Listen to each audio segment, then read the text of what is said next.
мегӯем ба шумо биндагони азизи телевизиони сайёҳӣ ва ҳунарҳои мардумӣ. пешниҳоди шумост нашри махсуси барномаи хатсайр аз доираи баргузории конфронси чоруми байналмилалии сатҳи баланд оид ба 10-солаи байналмилалии амал об барои рушди устувор ва имрӯз бо ташаббуси кумитаи рушди сайёҳӣ назди ҳукумати ҷумҳурии Тоҷикистон 6 хатсайри сайёҳӣ ба меҳмонони хориҷии конфронси мазкур гузаронда мешавад ва мо бошем барномаи сайёҳии варзишӣ аз имкониятҳои сайёҳии варзишӣ дараи сиёма ва сафедара дидан хоҳем кард. меравем.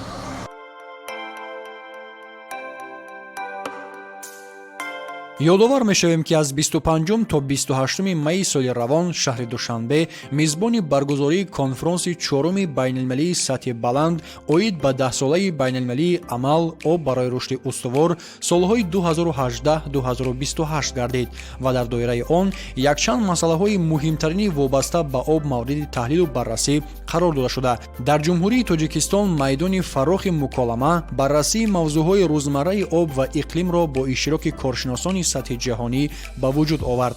ҳамин тавр хатсайри душанбе сиёма сафедара душанбе бо 3 автобус аз назди театри давлатии академияи опера ва балети ба номи Садриддин Айнӣ ба роҳ баромад.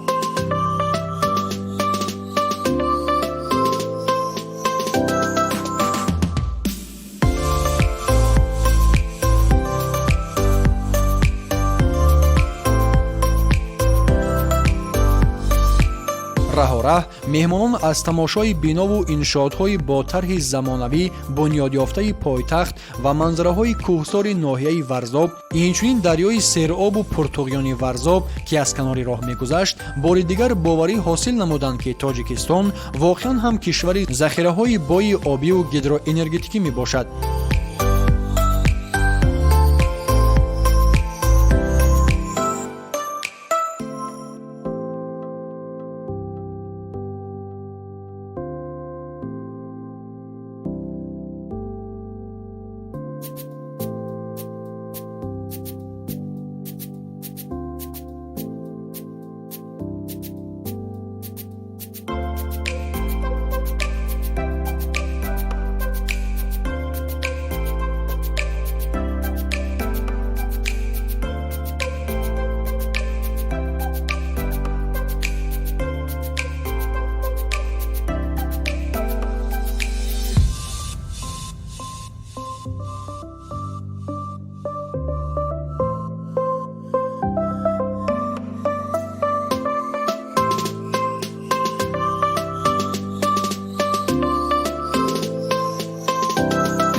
меҳмононро дар даромадгоҳи дараи сиёма намояндагони мақомоти иҷроияи ҳокимияти давлатии ноҳияи Варзоб бо самимияти хос истиқбол гирифтанд.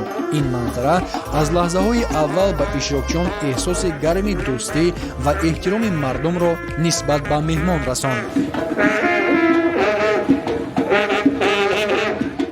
ассалом эй меҳани озоди ман, бо ту дорем ифтихор дар ин ҷаҳон. ассалом эй мешвари зебою ҳам ободи ман. ассалом эй зи ҳама рӯи ҷаҳон зеботар. ассалом эй зи ҳама аҳли ҷаҳон донотар.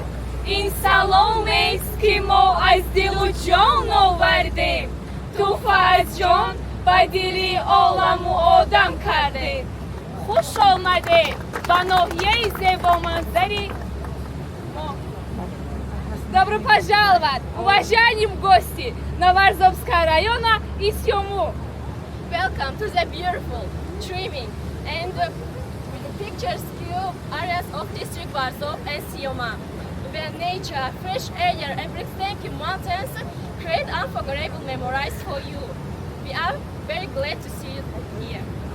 Marhabo, xush omaded.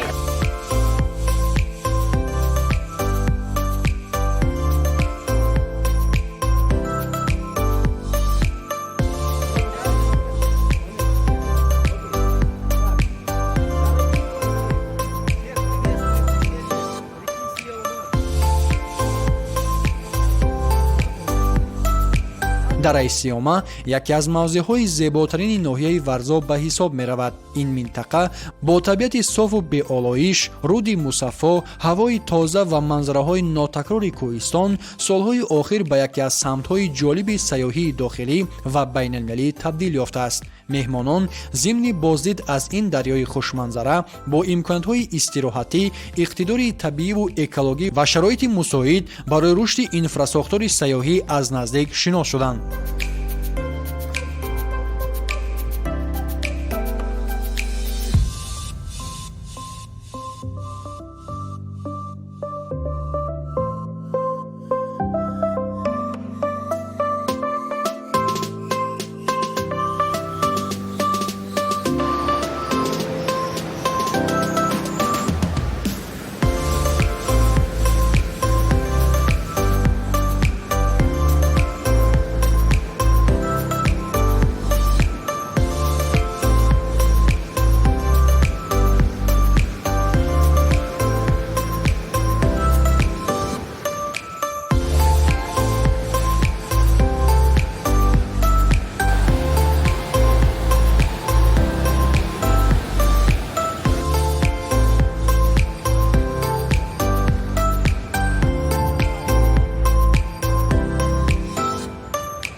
биандагони азиз, дар рафти хатсайри мазкур меҳмонон аз дохил ва хориҷи мамлакат иштирокдорони конфронси чоруми байналмилалии сатҳи баланд оид ба даҳсолаи байналмилалии амал барои рушди устувор аз минтақаи дараи сиёма дида намуданд ва дар ин ҷо таъкид гардид ки тоҷикистон воқеан ҳам бо ин гуна манзараҳои кӯҳманзар ва обҳои мусаффо имкониятҳои хеле зиёд дар самти сайёҳии варзиширо доро мебошад.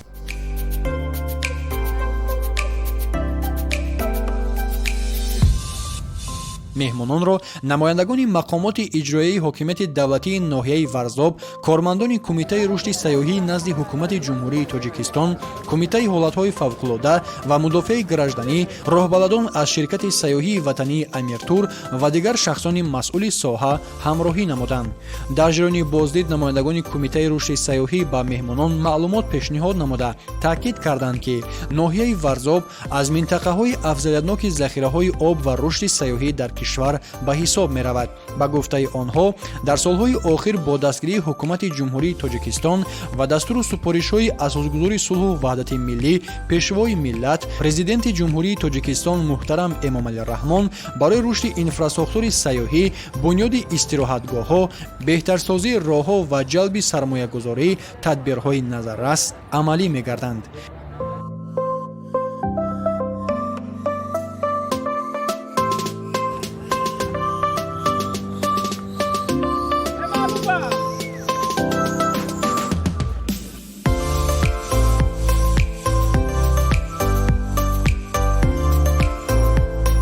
меҳмонон аз табиати дара ва дарёи сиёма дидан намуданд. ҳавои салқину мусаффои кӯҳӣ ки бо насими тару тозаи дара омезиш меёфт, эҳсоси оромиш ва наздикӣ ба табиатро бештар мекард. дар ду тарафи роҳ дарахтони сарсабз ва ҷараёни мусаффои дарёи сиёма манзараеро ба вуҷуд оварда буд, ки ҳар як меҳмонро водор мекард лаҳзаҳоро тавассути акс ва навор сабт намояд. бархе аз меҳмонон дар соҳили дарё истода аз манзараҳои кӯҳсор аксбардорӣ мекарданд. гурӯҳи дигар бошад дар назди соҳилҳои санглох бо шавқи зиёд аксҳои хотиравӣ мегирифтанд.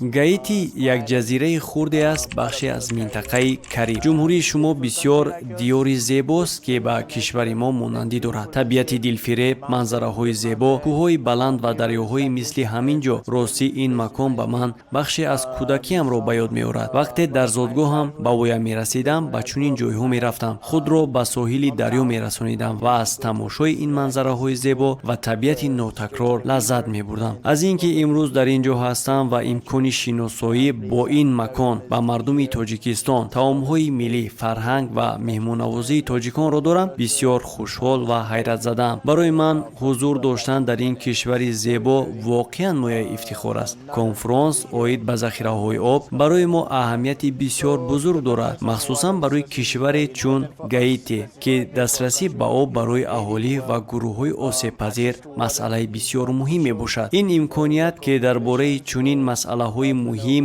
сарнавиштсоз мубодилаи назар мекунем, аз нигоҳи ҳамбастагии байналмилалӣ бисёр арзишманд аст. ҳамчунин ин фурсат ба ман имкон медиҳад ки масъалаҳои калидиро матраҳ намуда, барои пайдо намудани шарикони стратегӣ, ҷалби сармоя ва маблағгузорӣ ҷиҳати бозгашт ба кишварҳоямон дар самти мутобиқшавӣ ба коҳиши таъсири тағйирёбии иқлим талош намоем. And mitigation related to climate change.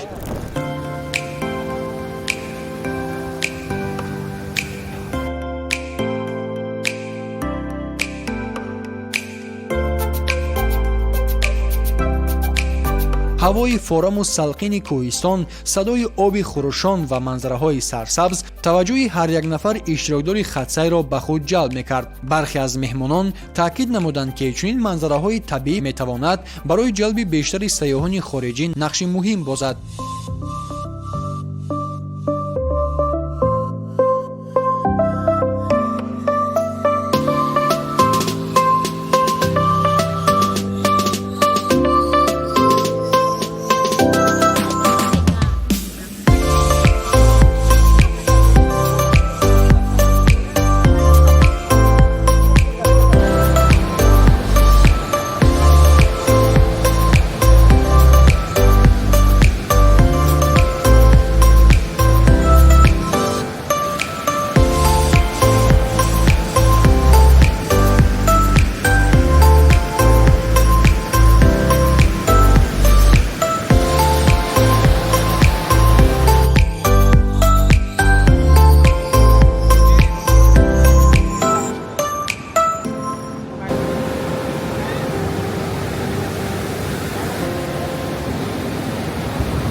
сафари ман то имрӯз бисёр аҷибу хотирмон гузашт. ҳама чиз бисёр шавқовар буд ва ман воқеан аз ин сафар лаззат бурдам. меҳмоннавозии шумо, мардумонатон ҳамаашон бисёр олиҷанобанд ва ман аз ин сафар то ин лаҳза таассуроти хеле хуб гирифтам. ин аввалин сафари ман ба Тоҷикистон аст ва ростӣ худро дар ин ҷо бисёр хуб эҳсос мекунам. ҳоло ман дар соҳили дарёи Сиёма қарор дорам. обаш бисёр софу зебост. ба наздикӣ фаҳмидам ки дар 10 соли охир пиряхҳои зиёде об шудаанд, аммо бо вуҷуди ин шумо то ҳол манбаъҳои обиро ҳифз карда истодаед. ин воқеан кори бисёр хуб ва шоисаи таҳсин аст. ғайр аз ин кӯҳҳои ин ҷо ба кӯҳҳои кишвари мо, бахусус минтақаҳои шимолии Покистон, Ҳунза ва Гилгит хеле монанданд ва ҳамон қадар зебо мебошанд. вақте ба ин ҷо меоям, ҳис мекунам гӯё дубора ба ватани худ баргашта бошам. ин боз як бори дигар нишон медиҳад ки кишварҳои мо аз ҳам он қадар дур нестанд. Тоҷикистон ва Покистон аз нигоҳи фарҳанг ва мерос ба ҳам хеле монанданд. ман аз ин сафар бисёр лаззат бурдам ва ҳамааш барои ман хотирмон буд. то имрӯз мо чандин мавзӯъҳоро аз ин конфронс барои мардуми худ инъикос кардем ва акнун ният дорем наворҳои зиёд, аз ҷумла наворҳо барои филм омода кунем, то баъди бозгашт ба кишварамон ҷолибияти экотуризми Тоҷикистонро муаррифӣ намоем ва ҳамзамон нишон диҳем ки Тоҷикистон ва Покистон кишварҳои бисёр наздик ва дӯст мебошанд. Tajikistan are a very close bonded countries.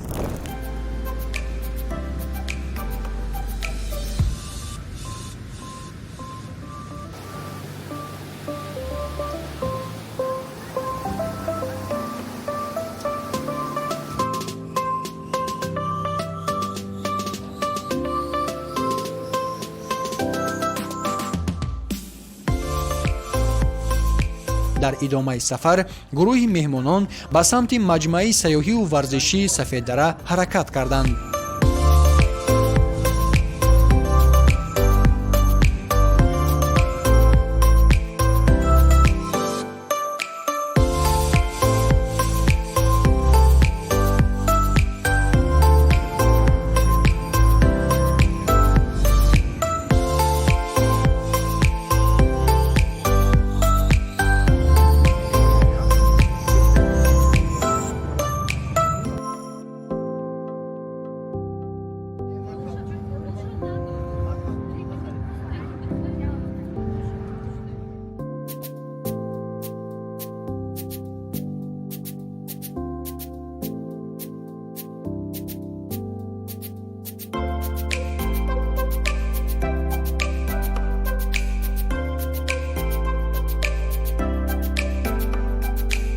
роҳи байни дараи Сиёма ва маҷмӯаи Сафеддара худ як хатсайри ҷолиби сайёҳӣ маҳсуб меёбад. Дар ду тарафи роҳ қаторкӯҳҳои сар ба фалак кашида ва дарахтони сарсабз ба назар мерасиданд. Ин масир махсусан барои дӯстдорони сайёҳати кӯҳӣ ва сайёҳии экологӣ ҷолиб арзёбӣ мегардад.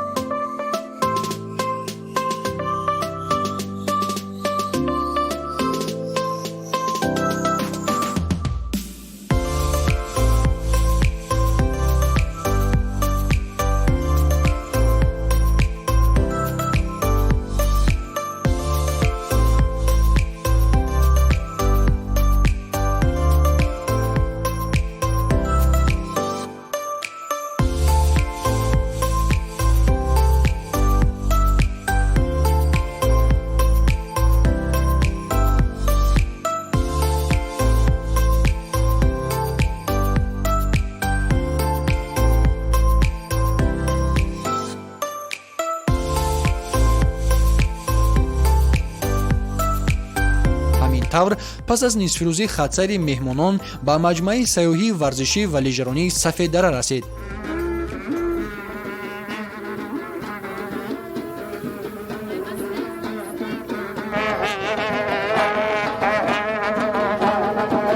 инҷо низ барои истиқболи меҳмонон фазои тантанавӣ ҳукмфармо буд. маврид ба зикр аст ки маҷмӯаи сайёҳии варзишӣ ва лижаронии Сафеддара яке аз мавзеъҳои зебою назаррабои Тоҷикистон буда, асосан дар фасли зимистон сайёҳони зиёде барои машғул шудан ба варзишҳои зимистона ҳам аз дохил ва ҳам аз хориҷи мамлакат ба инҷо меоянд. аммо тавре аз рафти хатсари ташкилшуда ба инҷо маълум гардид, Сафеддара асрори дигари нокушода дорад ва метавон танҳо бо як саёҳатҳои мавсимии зимистона маҳдуд нашуда хатсарҳои дигарро ба монанди кӯҳиву кӯҳнавардӣ, экологӣ ва аграрӣ ташкил дод.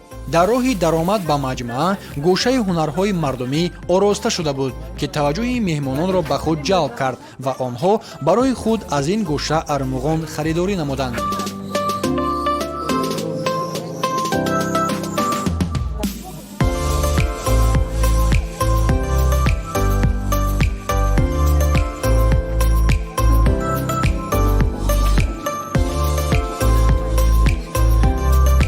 бо назардошти ба мавзеи варзишию сайёҳии сатҳи ҷаҳонӣ табдил ёфтани Сафеддара ва ҷалби бештари сайёҳони дохиливу хориҷӣ, инҷо тамоми имкониятҳо фароҳам оварда шуданд. баръакси ҳавои пойтахт, боду ҳавои Сафеддара табиатан салқинтар аст. меҳмонон дар рафти хатсайр ба маҷмӯаи сайёҳии варзишӣ ва лижаронии Сафеддара аз дигаргунии вазъи ҳаво дар масофаи начандон дур ба ваҷд омада ҳар чӣ зудтар мехостанд тавассути роҳи танобӣ ба яке аз нуқтаҳои баландтарини хатсайр ба баландии 2590 метр аз сатҳи баҳр бароянд. дар ин баландӣ ки табиати кӯҳсори атрофашро барфтудаҳои ҳанӯз обнашуда зеб медод, меҳмонон аксҳои хотиравӣ гирифтанд. дар айни замон Сафеддара ягона пойгоҳи дорои инфраструктураи зарурии муосири лижаронӣ ва дигар варзишҳои зимистона буда, соле дар мавсим ҳазорҳо нафар сокинону меҳмонон ба инҷо ташриф меоранд. воқеан Тоҷикистон тавонист бо баргузории чунин чорабиноии сатҳи ҷаҳонӣ ба ҷаҳониён нишон диҳад, ки дар ҳақиқат кишвари мо кишвари обҳо ҳаст. мо имкониятҳои бениҳоят васеи обию сайёҳӣ дорем. мо меҳмонон аз дараи Сафеддара бисёр як таассуроти нек бардоштем. дар ҳошияи ин конфронс дар Сафеддара меҳмонон تشریف آوردند آنها از منطقه‌های سیاحی دیدن نمودند که البته برای جلب سیاحی برای رشد سیاحی مساعدت می‌نماید. همزمان از دره سیوما دیدن نمودیم که در آنجا پریخ‌ها و به واسطه دریای سیوما جایگیر است. مهمانان از این تشریف بینایت خرسند شدند، به واسطه با چشم خود دیدن، عکس‌ها برداشتند، نوارها برداشتند که من بعد میتواند برای رشد جلب سیاحی مساعدت کند. باید تاکید کرد که آب سیوما موافق تحلیل بعضی از آزمایشگاه‌های جهانی یکی از بهترین آب‌ها از لحاظ مینرالی میباشد که آن برای سلامتی فایده بیشتر دارد. آب مینرالی کوهی است که به واسطه از پریخ‌ها و برف‌ها سرچشمه میگیرد. تاجیکستان نه تنها تشبثکاری حل مشکلات مربوط به آب و اقلیم، اینچنین تاجیکستان تطبیق کننده هدف‌های رشد استوار میباشد. در کنفرانسی که دیروز برگزار گردید در آن اساساً دقت مخصوص به هدف ششمی رشد استوار یعنی آب تازه و بهداشت اهمیت مخصوص داده شد. واقعاً ما در هر منطقه تاجیکستان برای حفظ ذخیره‌های آب، برای حفظ پریخ‌ها، آموزشی کریاسفر، رشد سیاحی در این زمینه دقت مخصوص میدیم. اینجوری در سفید دره ما امروز برف‌های دائمی رو میبینیم که اینها منبع آب اساسی برای منطقه میباشند و امروز مهمانان به واسطه به این منظره تشریف آوردند. آنها با برف‌های دائمی از نزدیک شناس شدند. ما بسیار ظرفیت‌های وسیع برای رشد سیاحی اکولوژی داریم.